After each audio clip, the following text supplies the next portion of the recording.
Unilever Bangladesh লিমিটেডের ৫ কর্মকর্তার বিরুদ্ধে প্রতারণা ও বিশ্বাসভঙ্গের দায়ে বিজ্ঞ সিএমএম আদালত আজকে গ্রেপ্তারি পরোয়ানা জারি করেছেন।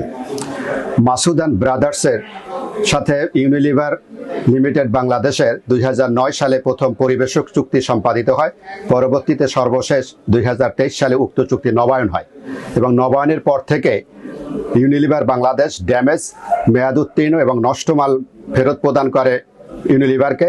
সেখানে ৩,৭৫,০০,০০০ টাকা পাওনা হয় মাসুদ অ্যান্ড ব্রাদার্সের এবং ১,৬৭,০০,০০০ টাকা ক্ষতিপূরণ হয় ওনাদের কাছে এবং ৩,১১,০০,০০০ টাকা বকেয়া ওনারা মাল বিক্রি করে, যেই টাকা মাসুদ অ্যান্ড ব্রাদার্সকে পরিশোধ করে না।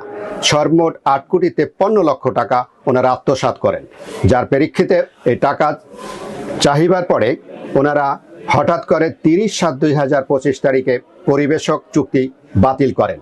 পরবর্তীতে বাদীপক্ষ ৩/৮/২০২৫ তারিখে লিগ্যাল নোটিশ প্রেরণ করেন ক্ষতিপূরণ পাওয়ার জন্য। ওনারা উক্ত লিগ্যাল নোটিশ প্রাপ্ত হয় ৬/৮/২০২৫ তারিখে।